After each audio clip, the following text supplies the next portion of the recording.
Bonjour à tous, je suis heureux vraiment de pouvoir partager ces temps avec vous. Merci au Seigneur pour cette équipe, l'équipe de louanges. Merci au Seigneur pour aussi toute l'équipe qu'on ne voit pas et qui permet de diffuser ces cultes en ligne. C'est vraiment une bénédiction et vraiment que ces paroles puissent vous toucher, vous encourager et vous restaurer dans le nom précieux de Jésus-Christ. Je propose que l'on puisse commencer par prier pour vraiment introduire ces temps, ce message de la parole de Dieu et que ce message puisse venir toucher les cœurs, toucher votre cœur. Soyons ouverts à recevoir ce que Dieu veut nous partager et ces paroles qui seront, je l'espère pour vous, des paroles impactantes et des paroles d'encouragement pour votre vie. Éternel mon Dieu, nous voulons te remercier et te dire vraiment, Éternel, notre reconnaissance, exprimer notre reconnaissance. Parce que dans ta grâce, Seigneur éternel, tu as décidé, tu as choisi encore de nous parler, tu as choisi de communiquer avec nous, tes enfants, Seigneur. Je te prie de toucher le cœur de toutes ces personnes qui vont entendre ce message, afin que ce message ait un impact réel dans leur vie, afin que ce message apporte une transformation dans le quotidien de chacun, dans le nom précieux de Jésus-Christ. Amen. Amen, soyez bénis.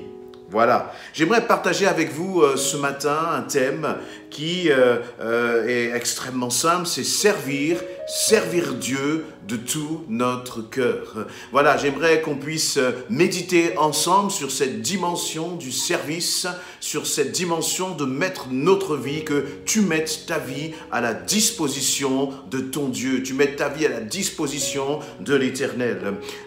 Nous sommes appelés à servir notre Dieu, non pas par contrainte, non pas par obligation, non pas pour, j'allais dire, essayer de gagner quoi que ce soit, mais nous sommes appelés à le servir et nous verrons pour quelle raison. J'aimerais commencer par ce passage dans Jean chapitre 15.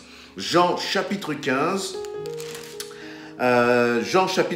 à partir du verset 16, juste un verset, et puis nous aurons d'autres passages un peu plus tard. Jean chapitre 15 à partir du verset 16 dans la version Louis II.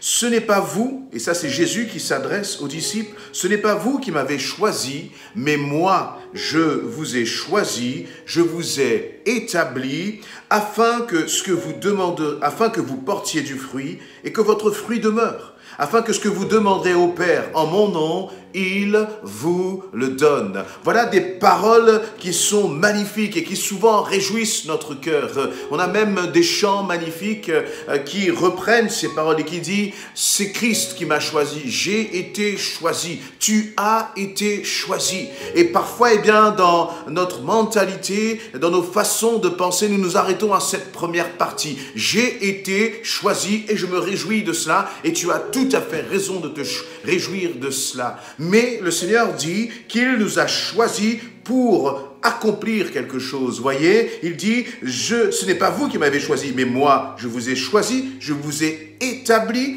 afin que vous alliez et que vous portiez du fruit. Là, tout de suite, on voit Dieu t'a choisi afin qu'à travers ta vie, à travers ton existence, à travers ton quotidien, tu puisses porter du fruit. Voyez, et ça, il faut que chacun de nous en soyons conscients.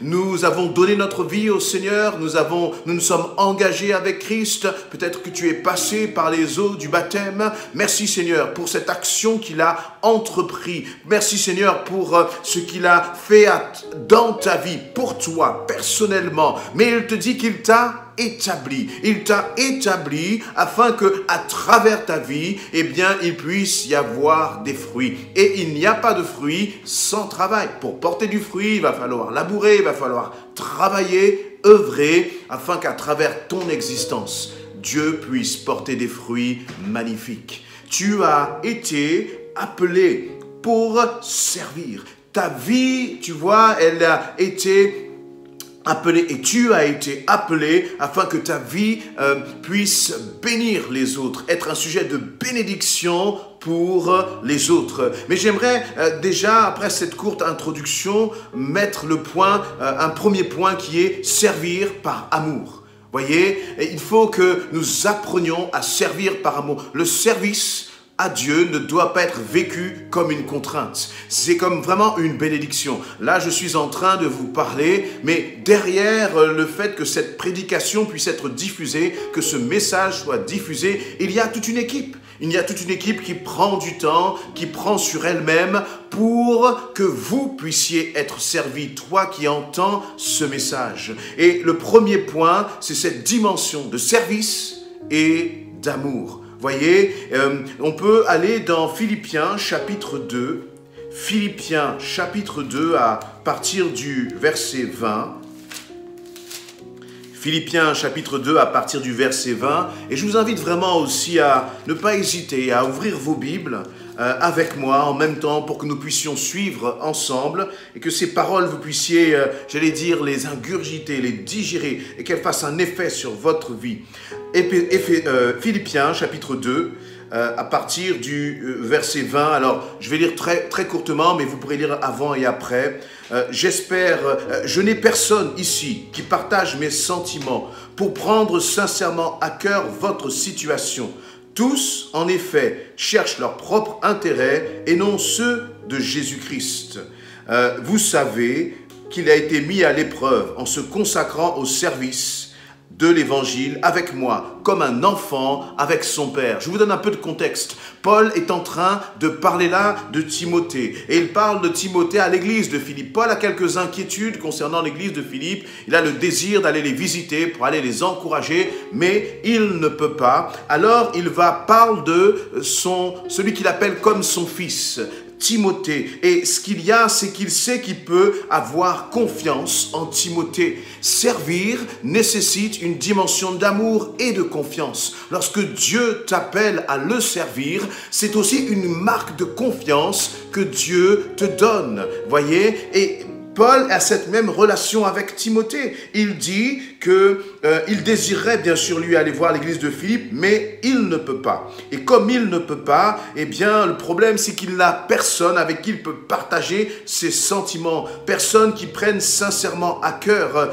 cette situation. Mais par contre, il y a quelqu'un qui est Timothée et pour lequel, eh bien justement, Paul peut s'appuyer sur lui. Et il va dire au verset 22, « Vous savez qu'il a été mis à l'épreuve en se consacrant au service de l'évangile. » Voyez, il y a comme vraiment une dimension de confiance, une marque de confiance, parce que Paul sait qu'il peut compter sur Timothée. Est-ce que le Seigneur peut compter sur toi? Est-ce que tu aimes ton Dieu au point tel que tu as le désir de le servir, le désir de mettre ta vie à disposition pour le Seigneur? Si tu regardes, quoi que les autres puissent en dire, quoi que toi-même tu puisses penser de toi, laisse-moi te dire que tu as des dons, que tu as des talents, que le Seigneur a placé des choses extrêmement précieuses dans ta vie. Et s'il a placé ces choses précieuses dans ta vie, dans différents domaines, eh bien, c'est pour que toi, tu puisses servir avec cela. Tu puisses avoir cette joie dans ton cœur et de dire, Seigneur, je crois que je peux faire quelque chose. Je crois que je peux être utile à ton royaume. Parce que toi-même, Éternel, tu as placé des choses dans ma vie, que ce soit dans la musique, que ce soit dans la technique, que ce soit dans le domaine des finances, ou autre. Il y a des dons et des talents que Dieu a placés dans ta vie pour que tu puisses servir ton Dieu avec amour, sans contrainte, mais vraiment avec amour et dans la joie.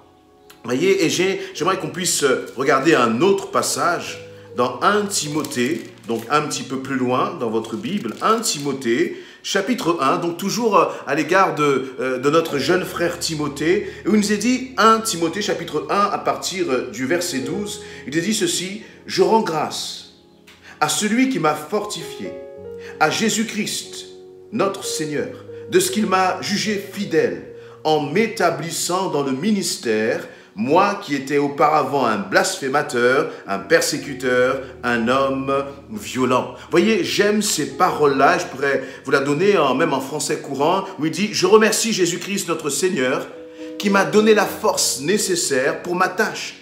Je le remercie de m'avoir estimé digne de confiance en me prenant dans son service. » Voyez, mon premier point donc, c'est que Paul est considère que Dieu lui a fait confiance. Il considère comme un honneur d'être appelé par Dieu pour le servir. Paul va dire, je le remercie de m'avoir estimé digne de confiance en me prenant à son service. Le service n'est pas une contrainte. Mais lorsque Dieu t'appelle, alors c'est comme une marque d'honneur, c'est comme une marque de confiance. Et Dieu n'appelle pas uniquement certaines personnes. Il n'appelle pas uniquement un pasteur, un ancien ou un évangéliste ou autre. Tout le peuple de Dieu, tous ceux qui sont enfants de Dieu sont appelés par le Seigneur à le servir avec amour, à le servir avec joie. Et tu vois, lorsque le Seigneur penche son regard sur ta vie et qu'il t'appelle, alors lorsqu'il t'appelle, c'est avec joie que tu dois recevoir cela. Mon deuxième point, c'est que oui, Dieu t'appelle et ça réjouit ton cœur, mais réalise que servir le Seigneur va te coûter. Servir Dieu de tout ton cœur, c'est servir Dieu en acceptant une dimension de sacrifice. Et Jésus d'ailleurs nous donne le parfait exemple dans Matthieu chapitre 20 à partir du verset 28.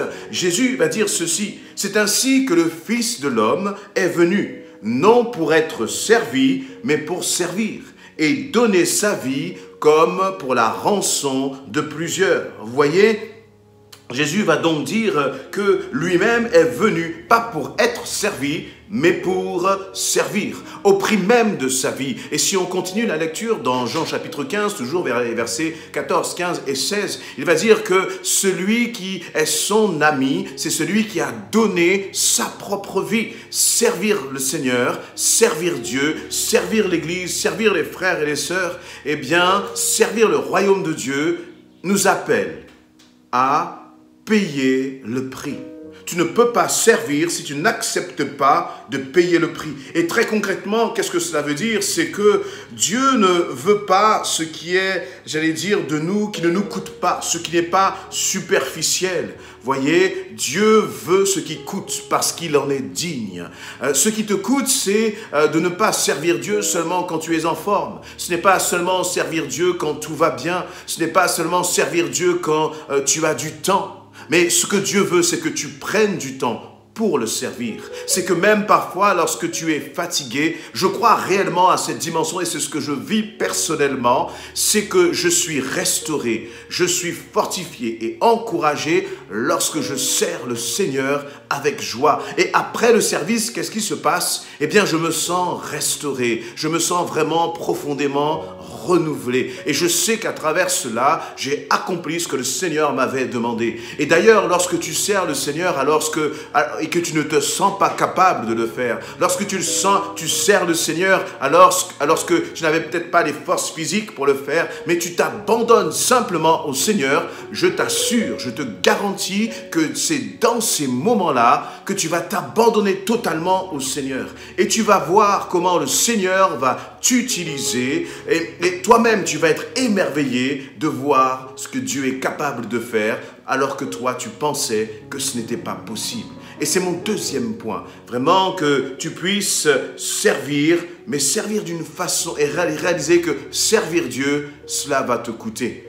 Mais en échange, le peu que nous pouvons apporter à notre Dieu, qu'est-ce que c'est face à celui qui a donné sa vie pour nous, comme je disais dans Matthieu chapitre 20 au verset 28.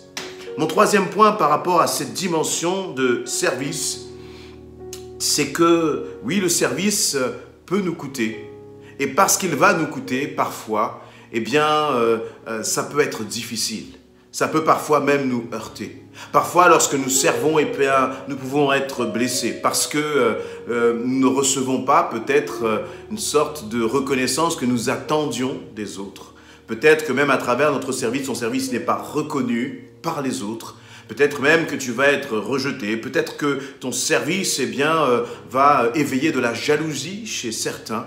Et donc, il y a vraiment une attitude de cœur, un état d'esprit à avoir lorsque l'on veut servir. Donc, mon premier point, ça a été, nous devons servir par amour et recevoir cela comme vraiment une grâce du Seigneur de pouvoir le servir. Parce que c'est une marque de confiance que le Seigneur nous fait. Le deuxième point, c'est réalise que lorsque tu vas servir, cela doit te coûter. Le troisième point que j'aborde là maintenant, c'est garde ton cœur dans le service. Préserve ton cœur. Et on peut relire tout à l'heure dans ce passage que nous avons partagé, toujours dans Philippiens chapitre 2. Donc Philippiens chapitre 2, à partir du verset 14. Donc Philippiens chapitre 2, à partir du verset 14, où il nous est dit ceci. Faites toutes choses sans murmure, ni hésitation, afin que vous soyez irréprochables et purs, et des enfants de Dieu irrépréhensibles, au milieu d'une génération perverse et corrompue, parmi laquelle vous brillez comme des flambeaux dans le monde, portant la parole de vie. Dans ces quelques mots et ces recommandations que l'apôtre Paul fait à l'église de Philippe et qu'il te fait toi aussi directement, eh bien, le Seigneur te dit que ton cœur fait vraiment sans murmure ni hésitation. Voyez, dans le service, comme je disais tout à l'heure, on peut être parfois blessé, on peut être parfois cassé. Parfois, parce que, eh bien, justement, ce que nous avons fait n'est pas perçu comme nous le pensions par les autres. Voyez, mais c'est à toi de garder ton cœur. Et c'est ta responsabilité, quoi que les autres en disent, quel que soit le regard que les autres ont sur toi. Souviens-toi que lorsque tu sers, eh bien, souviens-toi surtout qui tu sers. Tu ne sers pas un homme, tu ne sers pas une institution, tu ne sers pas une organisation, mais tu sers l'Éternel, ton Dieu. Et il va dire ceci, que tout ce que tu fais, fais-le de bon cœur. Tu vois, comme pour le Seigneur et non pour des hommes, pas pour plaire aux hommes, sachant que tu recevras du Seigneur ton héritage pour récompense. Sers Christ, sers le Seigneur. C'est dans Colossiens chapitre 3 au verset 23. Voyez, il y a une mise en garde là.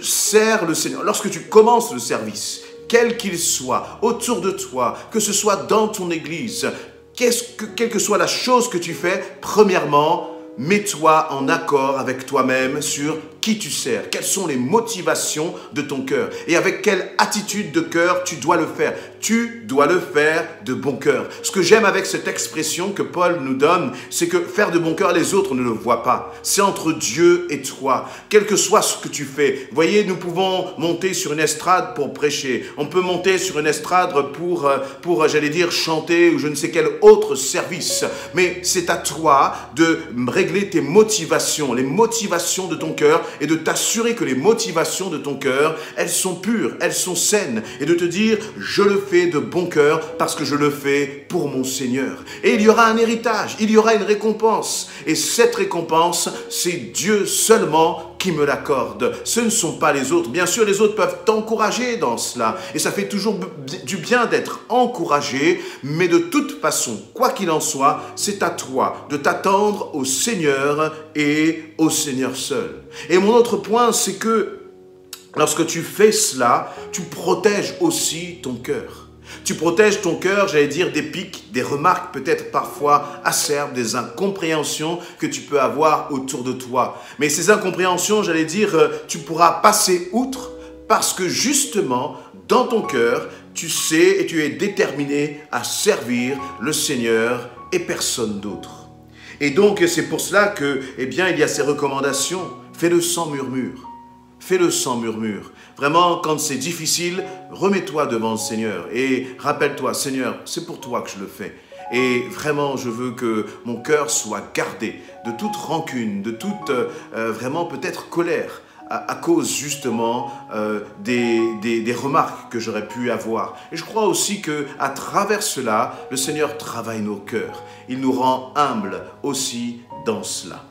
Mon dernier point que je voudrais aborder, c'est servir, c'est une chose, mais il y a quelque chose qui est extrêmement précieux, c'est de servir ensemble.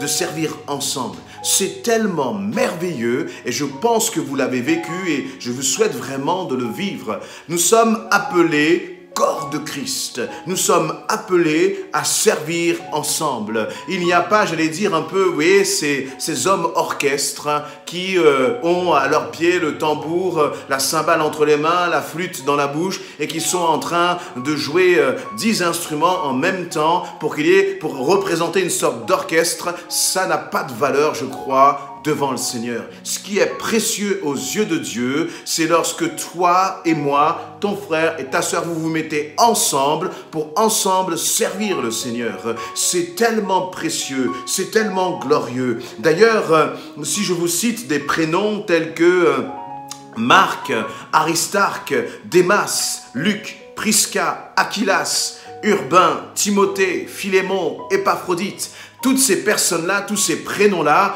voyez, je vous laisse deviner quelques instants. Qu'est-ce qu'ils ont de commun? Qu'est-ce qu'ils ont de particulier? Je ne suis pas là pour vous énoncer ces prénoms en vous demandant de vous appeler Urbain ou Épaphrodite. Non, non, non.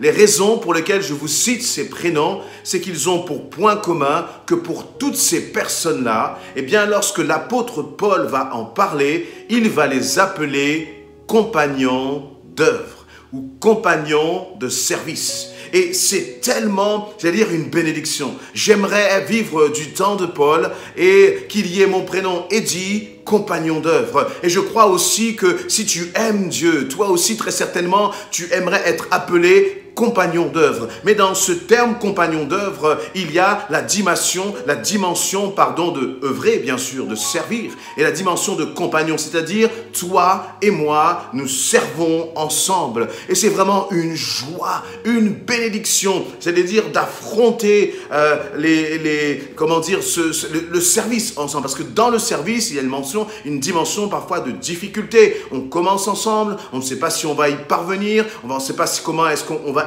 y arriver, il y a des défis à travers le service, mais c'est tellement glorieux, ça renforce les liens. Dans une grande église, par exemple, très souvent, ce que l'on constate, c'est que on connaît très bien les personnes avec qui on travaille, on connaît très bien les personnes avec qui on sert. À travers le service, on apprend les uns et les autres à se découvrir, et le service renforce les liens, renforce la communion fraternelle. La communion fraternelle dans le corps de Christ, elle est fondamentale, elle est importante.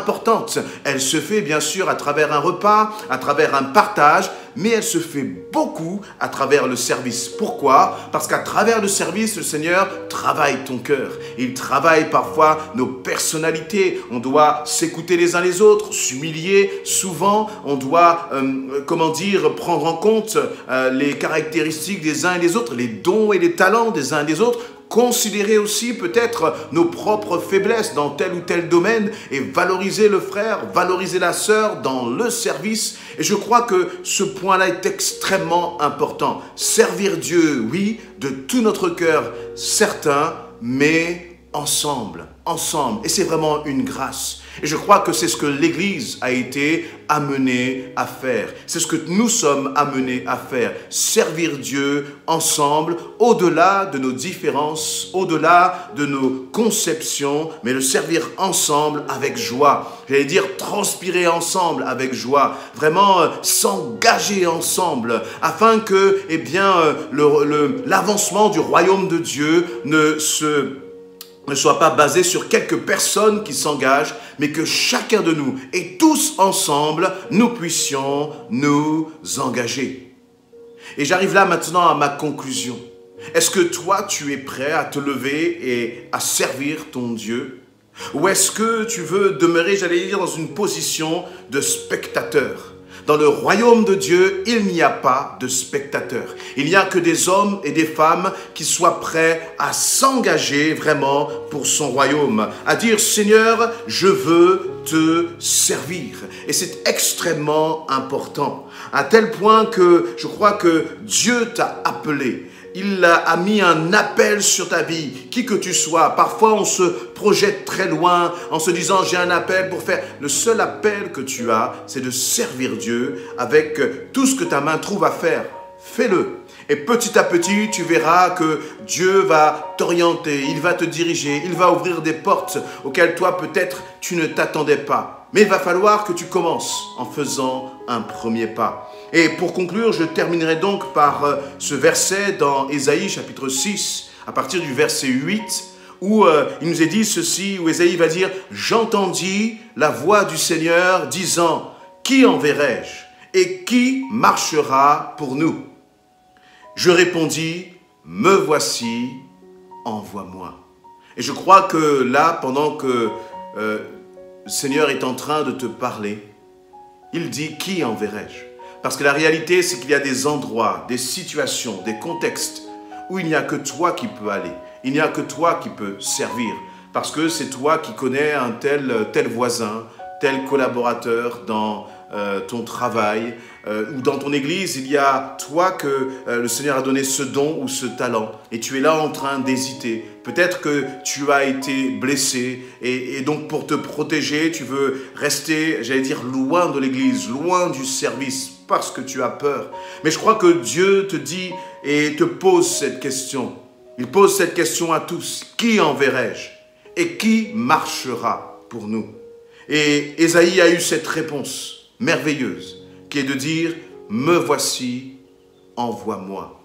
Il est temps pour toi de t'engager. La vie chrétienne n'est pas une vie passive, mais le service, c'est comme une sorte de thermomètre de ton amour pour le Seigneur. C'est à travers ton service, à travers ton engagement que tu peux manifester de façon concrète combien tu aimes Dieu. Ce n'est pas suffisant de dire, de chanter, de parler, de proclamer « j'aime Jésus ». Mais c'est surtout encore une fois, à la mesure de ton service, que l'on verra à quel point tu aimes ton Dieu.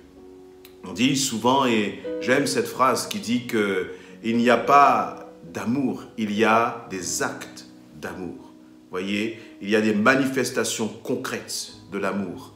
Aimer Dieu, aimer les frères et sœurs, aimer l'Église, se manifeste à la hauteur de ton service.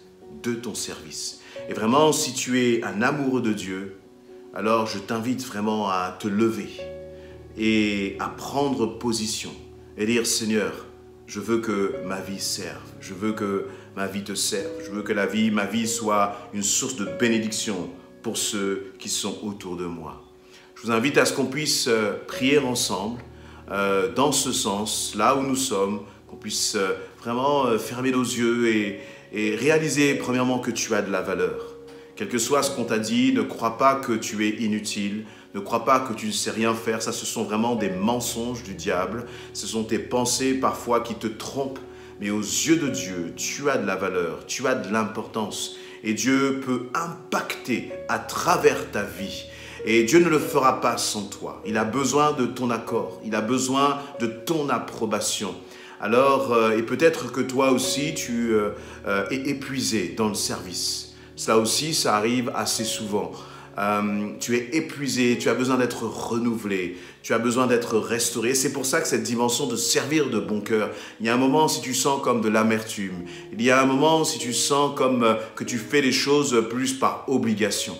Alors peut-être que c'est surprenant ce que je vais dire, mais peut-être qu'il est temps de t'arrêter, de te poser, de prendre un peu de repos, de te retrouver toi en cœur à cœur avec ton Seigneur et d'être restauré. Et puis lorsque tu seras restauré, alors tu verras comment le Seigneur va t'utiliser à nouveau sans que tu puisses culpabiliser. Je propose qu'on puisse prier ensemble et nous dire à chacun, Seigneur, sers-toi de ma vie, me voici, envoie-moi. Est-ce que tu oses prononcer ces paroles maintenant dans ta prière? Est-ce que tu oses dire, Seigneur, je me mets à ta disposition. Quoi que tu me demandes, Seigneur, je veux le faire parce que je t'aime. Prions ensemble, bien-aimés. Éternel, mon Dieu, nous voulons te remercier. Nous voulons, Seigneur éternel, réaliser à quel point toi tu nous as aimés, au point de venir pour nous servir et non pas pour être servis. Et je te prie, Seigneur éternel, pour toutes ces personnes qui entendent ce message et qui reçoivent ce message. Tous ceux qui sont blessés là au bord de la route parce que, Seigneur éternel, mon Dieu, ils ont eu des moments difficiles, ils ont eu des moments où ils se sont sentis peut-être rejetés ou incompris à travers le service. Mais la réalité, c'est que toi, tu les appelles, Seigneur éternel, mon Dieu, parce que, Seigneur, tu veux restaurer leur cœur, tu veux restaurer encore leur vie, les renouveler dans leur force physique, mentale, Seigneur éternel, mon Dieu, et psychologique, afin, Seigneur éternel, qu'ils puissent se lever là où ils sont et s'investir, s'engager pour ton royaume, Seigneur éternel, mon Dieu. Tu veux te servir encore, éternel, de leur vie parce que tu les aimes et qu'à travers leur vie, tu veux manifester ta gloire éternelle au Seigneur. Alors je te prie encore de les relever dans ta main, par ta main puissante, ô Seigneur. Je te prie aussi peut-être pour tous ceux qui sont là et qui ont un regard négatif sur leur propre vie. Tous ceux qui sont là, Seigneur, et qui se rabaissent, qui pensent qu'ils ne sont bons à rien, alors qu'ils sont précieux à tes yeux. Seigneur, qu'ils puissent prendre cette décision de s'engager, qu'ils puissent faire ce pas de foi en disant maintenant, Seigneur, je réponds, me voici, envoie-moi là où tu voudras, éternel, mon Dieu. Seigneur, tu leur montres combien, Seigneur, à travers leur décision de se lever pour toi, à travers leur décision de te servir, c'est toi qui agiras d'une façon puissante et extraordinaire dans leur vie. Merci encore, Seigneur, de nous associer à cette mission, de nous associer à tes plans. Quel honneur tu nous fais, quelle grâce et quel privilège. Et ensemble, nous voulons répondre présent, éternel mon Dieu, à cet appel et que notre vie serve ta cause, que notre vie serve ton royaume, dans le nom précieux de Jésus-Christ. Amen, amen. Soyez bénis là où vous êtes.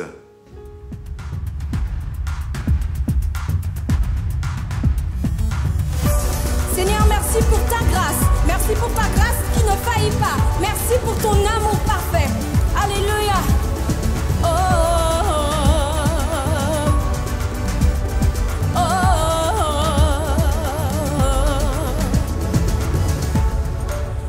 Amour parfait, tu t'es donné à la croix pour tout effacer de mes péchés.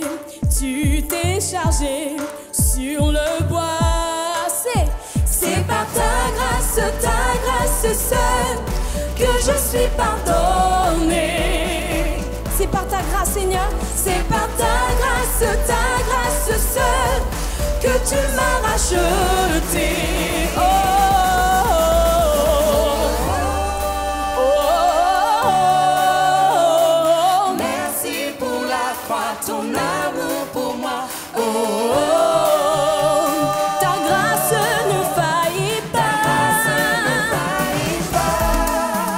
Alléluia. Seigneur, tu m'as sauvé, tu m'as restauré, tu m'as lavé, tu m'as purifié. Alors je veux danser, je veux pousser des cris de joie. Alléluia. Rien ne pourrait me justifier. Ton pardon est immérité. Tous mes efforts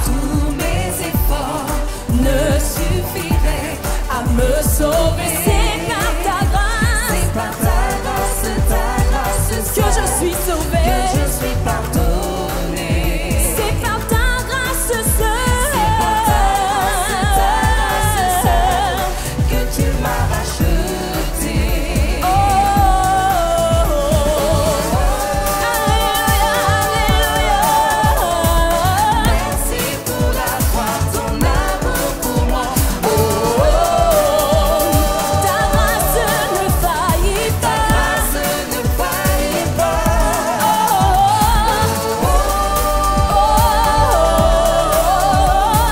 Merci pour la croix, ton amour pour moi. Oh, oh, oh. Ta grâce ne faillit pas. Oh, oh, oh. Alléluia, merci Seigneur. Merci pour la croix, ton amour pour moi. Oh, oh, oh. Ta grâce ne faillit pas. Ta grâce justifie, ta grâce m'affranchit, ta grâce purifie, ta grâce m'offre la vie, ta grâce m'a sauvé, ta grâce a pardonné, ta grâce m'a comblé, Ta grâce m'a libéré ensemble. Ta grâce justifie. Elle m'a franchi. Ta grâce m'a franchi. Elle me purifie. Ta grâce purifie. Elle m'offre la vie. Ta grâce m'offre la vie. Elle m'a sauvé. Ta grâce m'a sauvé. Elle me Ta grâce a pardonne. pardonné. Elle me Ta comble. grâce m'a comblé. Ta grâce m'a libéré. Ta grâce justifie. Ta grâce m'a franchi. Ta grâce purifie. Ta grâce m'offre la vie. Ta grâce m'a sauvé. Ta grâce a pardonné. Ta grâce m'a comblé. Ta grâce m'a libéré. Merci Jésus, merci Seigneur.